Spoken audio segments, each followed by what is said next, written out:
Science fiction fans, listen up.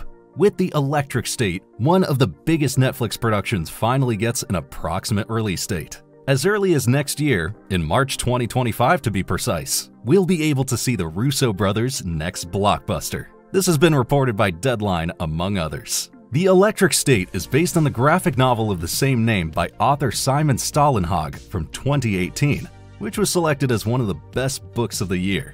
The book is about a post-apocalyptic world that has been almost entirely destroyed after a war between mankind and an out-of-control technology. In this perilous environment, the girl Michelle, played by Stranger Things star Millie Bobby Brown, wanders across the country in search of her younger brother. She's accompanied by a robot and an eccentric drifter. Together, the three of them have to deal with monstrous drones that have been left behind since the Great War and are now roaming the countryside. According to current information, the movie will pick up on the plot of the book, but possibly change or add some elements. Millie Bobby Brown will be joined by Chris Pratt, who previously worked with the Russos on Avengers Infinity War and Avengers Endgame. But the rest of the cast is also quite impressive. Oscar winner Ke Huy Quan will play the role of Dr. Amherst. Other roles include Stanley Tucci and Jason Alexander. Several stars will also be heard in dubbing roles. For example, Succession actor Brian Cox, the new Captain America Anthony Mackie, and Billy Bob Thornton, who was also involved in The Gray Man alongside Ryan Gosling and Chris Evans. The role of the drone Marshall, who hunts Michelle and her friends, is voiced by Giancarlo Esposito. Originally, The Electric State was to be directed by IT director Andy Muschietti. However, after some delays, the Russos decided to make the film themselves. News from Pandora.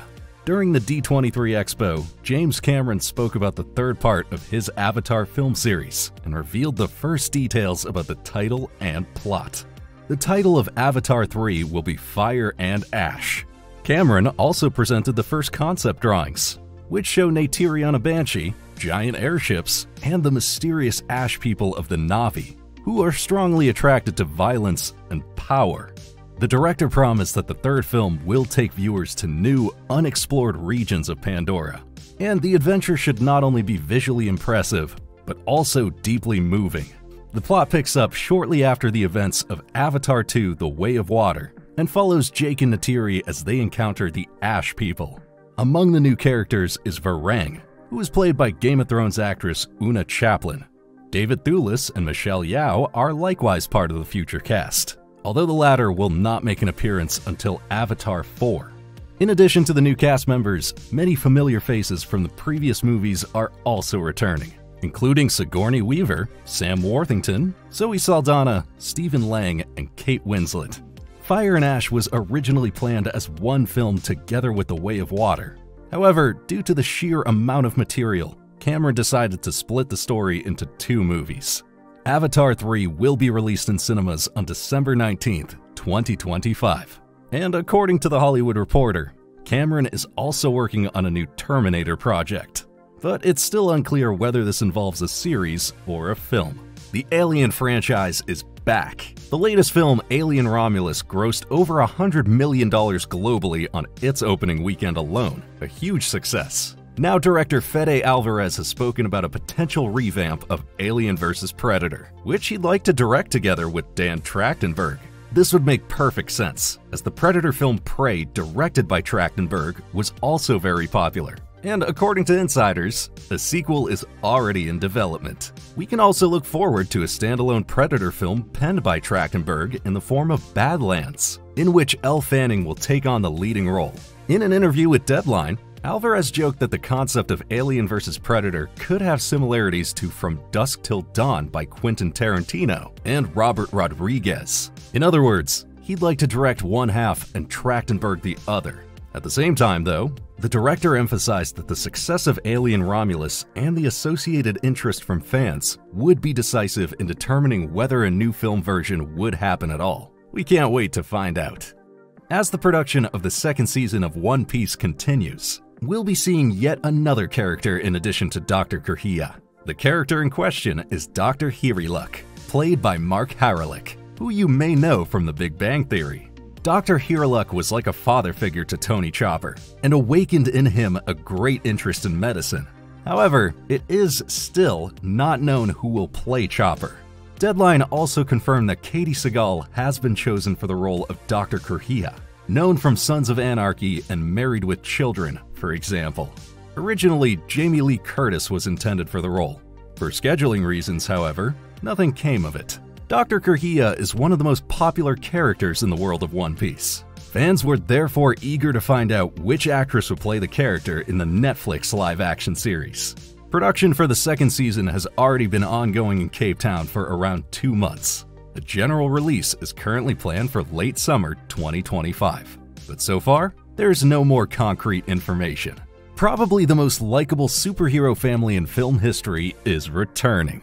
After Incredibles 2 was a huge success with worldwide box office takings of over $1.2 billion, it seems that they now want to build on these impressive figures, as Part 3 is officially in development. The film is to be directed by none other than Pixar veteran Brad Bird, who was also responsible for the previous 2 parts and the Oscar-winning Ratatouille. The announcement was made by Pixar boss Pete Docter during Disney's D23 Expo. However, there's still no further details about the plot of Incredibles 3. And speaking of sequels, Jennifer Lee, Chief Creative Officer of Disney Animation, also confirmed that Frozen 3 is set to hit theaters in 2027. And in keeping with this, a first concept image was released showing Elsa and Anna riding through a fairy tale landscape. Meanwhile, the release date has been further specified. Frozen 3 is due to be released in cinemas on November 24th, 2027. Woody and Buzz, in turn, will be back in 2026 in Toy Story 5. However, the first teaser was met with astonishment by D23 visitors. A metallic gripper arm could be seen lifting a number of characters, including Woody, Buzz, and Jessie out of the frame.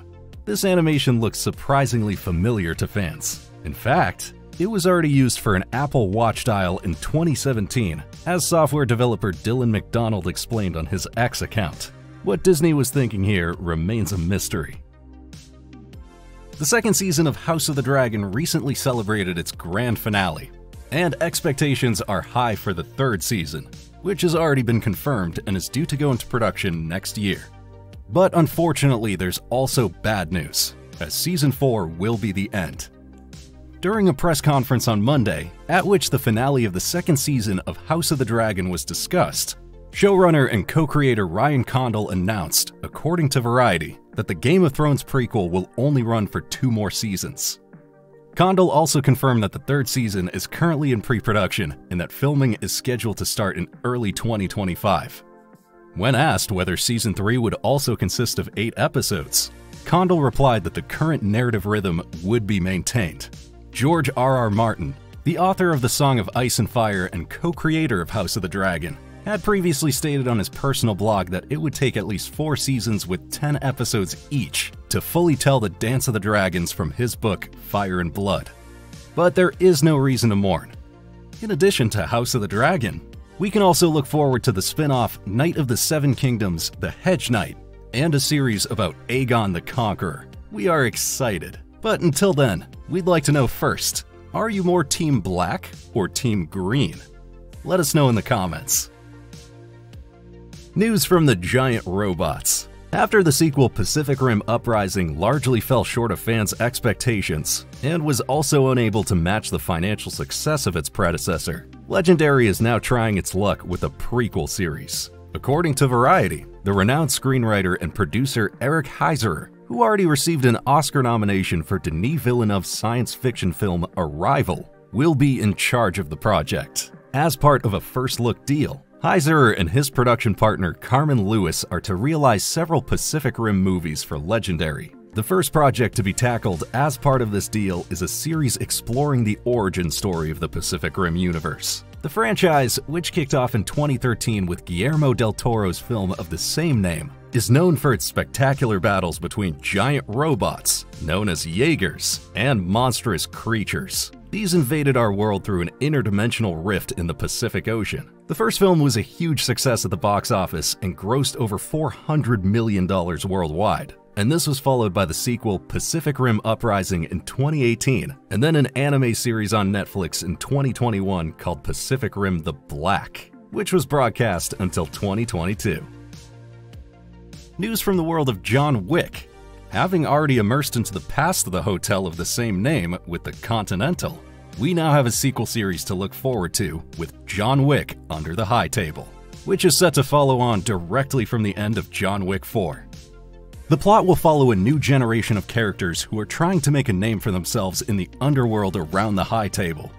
In doing so, they get into conflict with a number of already established characters who remain loyal to the old order. According to Deadline, John Wick Under the High Table will be written by Robert Levine, the co-creator of The Old Man with Jeff Bridges. Producers include Keanu Reeves and Chad Stahelski. Stahelski will also direct the pilot episode. It's not yet known where the series will ultimately be shown. The search for a possible streaming service is currently in full swing. But in any case, there's a lot going on in the world of the well-known serial killer at the moment. In addition to the new sequel series, Donnie Yen's character Kane will also be getting his own movie. We can also expect Ballerina with Ana de Armas in the upcoming year, and a 5th John Wick film is also on the agenda. The development of the Poltergeist series at Amazon MGM continues to progress, as 2 showrunners have been announced. According to Variety, the 2 are Kalinda Vasquez and Robbie Thompson, who will serve as writers, showrunners, and executive producers for the project. Vasquez already worked as a writer for Fear the Walking Dead, Prison Break, and Star Trek Discovery. Robbie Thompson, for his part, has made a name for himself as a producer of Supernatural and the Netflix series Cursed. Although more details about the plot of Poltergeist are still being kept under wraps, it's known that it's inspired by the legendary horror film from 1982. MGM already produced a series, namely Poltergeist: The Legacy, which came to an end in 1999. A release date for the new series has not been set yet.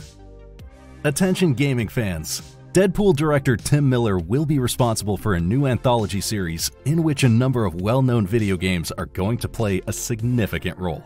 According to Deadline, the series is entitled Secret Level and is described as one of Amazon Prime's biggest projects. Secret Level follows in the footsteps of Miller's Love, Death, and Robots and will present a collection of animated short films. The difference, however, is that this time it will be about video games. Although Prime Video is currently holding back on official details, initial rumors suggest that titles such as New World, the indie hit Spelunky, and various PlayStation franchises could be among the video game IPs to be adapted. There is no launch date yet. After several attempts, the reinterpretation of the 1997 horror movie Anaconda seems to be back on track, as initial information suggests that 2 main actors have been found. According to The Hollywood Reporter, these are Jack Black and Ant-Man actor Paul Rudd. Black is considered a busy man in Hollywood. He provided the voice of the robot Claptrap in the Borderlands movie, and will also be a part of the upcoming Minecraft film. There's still uncertainty about who will take on which role. Initial information suggests that Black will play a former director who now works as a wedding videographer. Paul Rudd, in turn, will play an actor who is mourning his Hollywood dreams after playing a role in a police series. Rather than make a mere remake, the new Anaconda film will take kind of a meta approach, similar to Scream from 2022.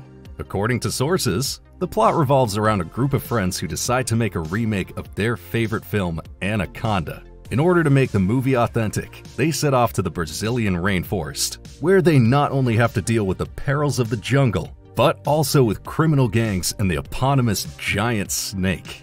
The film is being directed by the unbearable weight of massive talent director Tom Gormican, who is also penning the screenplay. Originally, Anaconda was supposed to be filmed last year, but the Hollywood strikes put the project on hold for a while. Let's hope that everything works out now. Unfortunately, it was to be expected. After the predominantly negative reactions from fans and the rather mixed ratings, Disney is calling it quits and has decided to cancel the Star Wars series The Acolyte after merely 1 season. Sources have told Deadline that Lucasfilm has opted not to commission a 2nd season of The Acolyte. At the same time, the sale of any merchandise from the series has also been suspended. This decision follows just over a month after the finale of the first 8-part season on Disney+. The Star Wars series was reasonably well received by critics and achieved a rating of 78% on Rotten Tomatoes, for example. Fans, however, felt very differently and gave vent to their displeasure on social media. The discussions were not always conducted in a constructive spirit, though. Some viewers claimed that the series had become too woke and no longer had anything to do with the classic Star Wars. Others argued that the series didn't have a fair chance to begin with. Although creator and showrunner Leslie Headland had some ideas for another season, she will no longer realize them. The negative response from fans was also reflected in the figures. Despite a solid start and a place in the Nielsen Top 10 Originals charts, the Acolyte was unable to maintain standards and ultimately even dropped out of the Disney Plus's Top 10 list. The budget is also likely to have played a decisive role. After all, the Acolyte was reportedly one of the most expensive Star Wars series ever, costing $180 million. With worldwide box office takings of $300 million, the live-action adaptation of Five Nights at Freddy's was a complete success. Expectations are correspondingly high for the sequel, which is set to be released in cinemas next year. The start of filming has now been announced. In an interview on the YouTube channel JB and Millie, actor Matthew Lillard announced that he would be back in front of the camera for Five Nights at Freddy's 2 from October 2024. Lead actor Josh Hutcherson, who says he can hardly wait to finally get back on set, will also appear in the sequel. A first image has been released, giving us a glimpse behind the scenes of the film. An animatronic head can be seen, the shape of which is very reminiscent of Toy Chica. Toy Chica first appeared in Part 2 of the video game, and is described as a more child-friendly and improved version of Chica the Chicken. However, she is not particularly child-friendly, as she is in no way inferior to her colleagues when it comes to the bloodthirstiness and sadism. Five Nights at Freddy's 2 will be released in cinemas on December 4th, 2025. And if you don't want to wait that long, a new game of the series was also recently announced. Five Nights at Freddy's: Secret of the Mimic is also due to be released within the next year.